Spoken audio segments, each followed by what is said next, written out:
Você sabe o que é gramscismo? São ideias provenientes do filósofo comunista marxista italiano Antonio Gramsci. Fundou a tese de que para implementar o socialismo numa sociedade, o melhor caminho é ir alterando aos poucos a estrutura de todas as instituições humanas, incluindo as religiosas, educacionais, morais, culturais, jurídicas, governamentais e midiáticas da mídia. Uma sociedade culturalmente e moralmente fraca é muito mais vulnerável a presenciar revoluções de qualquer tipo. Gramsci postulou o conceito de hegemonia cultural, que é o domínio ideológico de uma classe sobre a outra, trazendo o enfraquecimento do capitalismo, culminando em uma revolução e ditadura comunista. Uma nação inteira fica dopada e dominada, formando uma sociedade idiotizada para que se perpetuem no poder. O gramscismo vem sendo adotado em vários países da América do Sul, como Bolívia, Chile, Nicarágua, Argentina, Uruguai, Peru, Guianas, Venezuela e Brasil. Aqui se tornou mais forte no governo de Fernando Henrique Cardoso, quando este permitiu a criação do Foro de São Paulo, proposto por Lula e Fidel Castro. Essa doutrina está sendo inserida em doses homeopáticas na veia da sociedade, e muitos não acreditam que estejam contaminados. O golpe comunista é feito em etapas. Primeira etapa: um governo populista.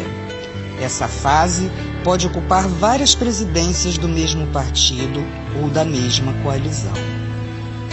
Assistencialismo.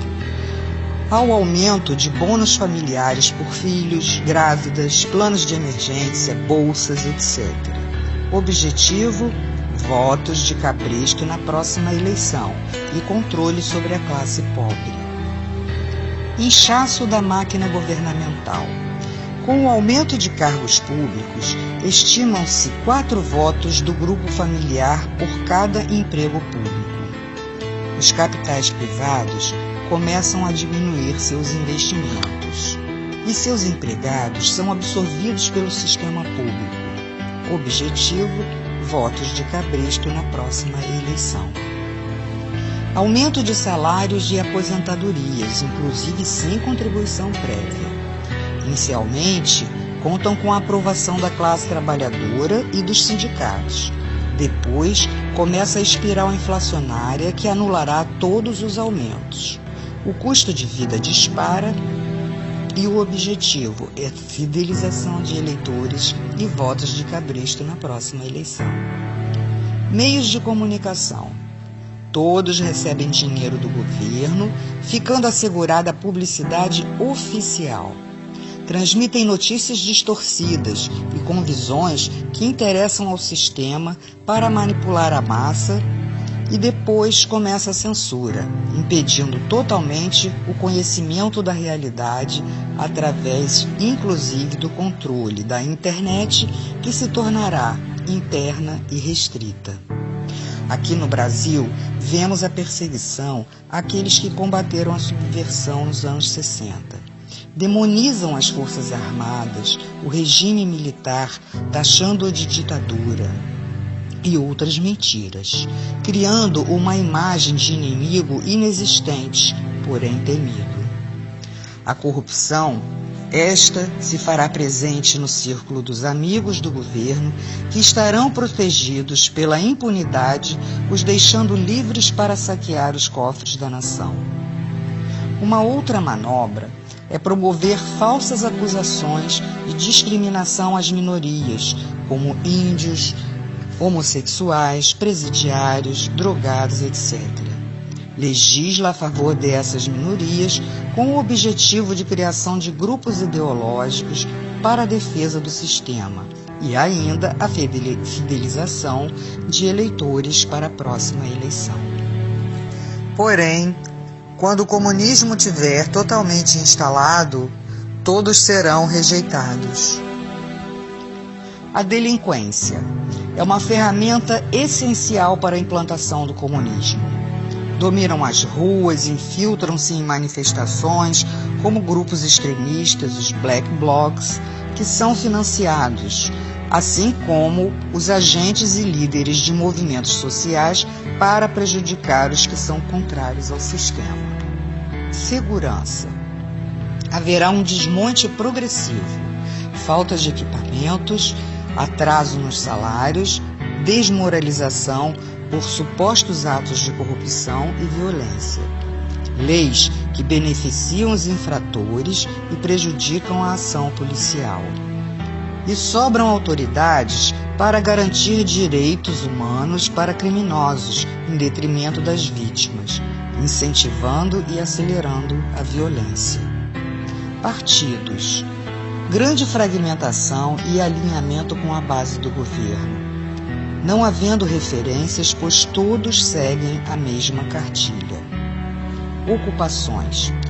Promovem as ocupações de terras públicas ou privadas.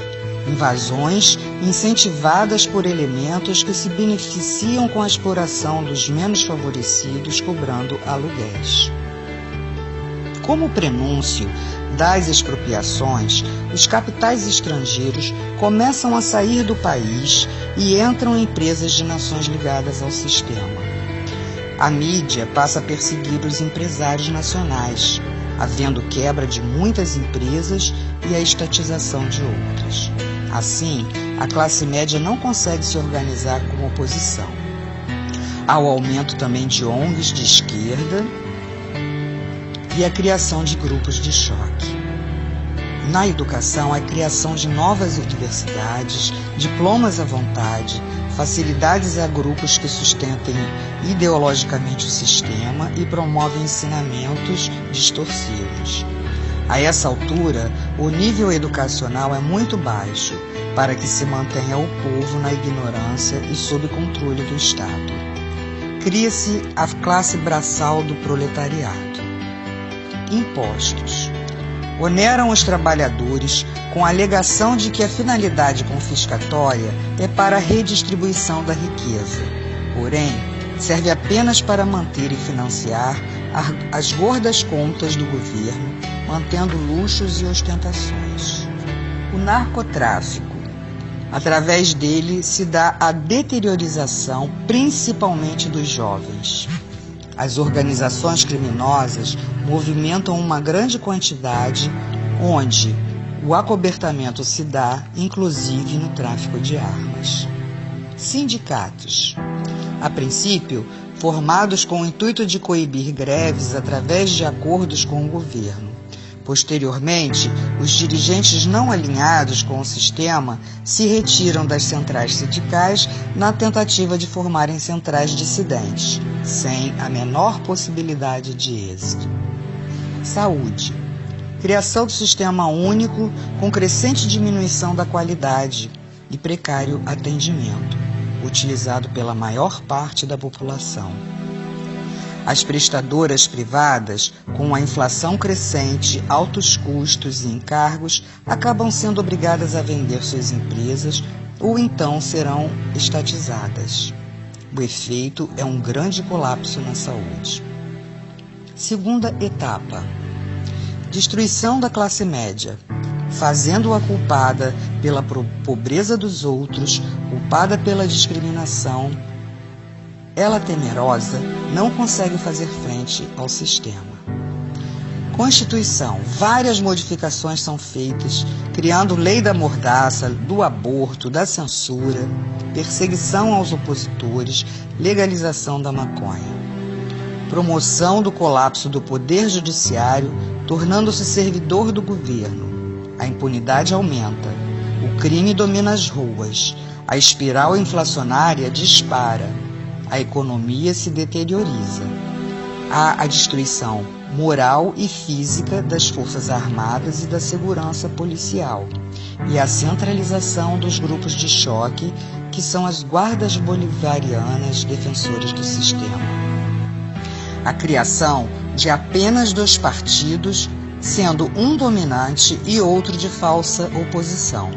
surgimento de falsos inimigos implantados para praticar conflitos, saques e invasões.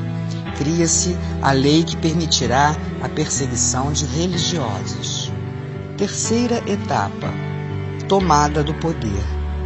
Os grupos de choque já citados estarão presentes em atos do governo ou coibindo as manifestações de oposição. Prisões por considerar crimes políticos. Serão feitas expropriações, confisco de passaportes, proibição de sair do país e novas identidades aos que estiverem de acordo com o sistema, sendo feitas avaliações e lavagens cerebrais. Racionalização de alimentos e com direitos apenas aos que tiverem a nova identidade.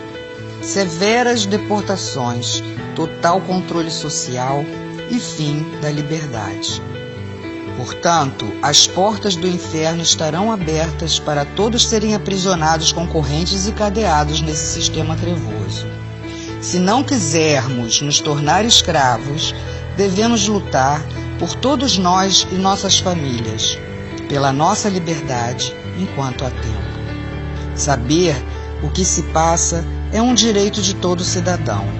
Vamos nos unir, ir para as ruas, demonstrar nossa insatisfação e pedirmos a faxina dos três poderes.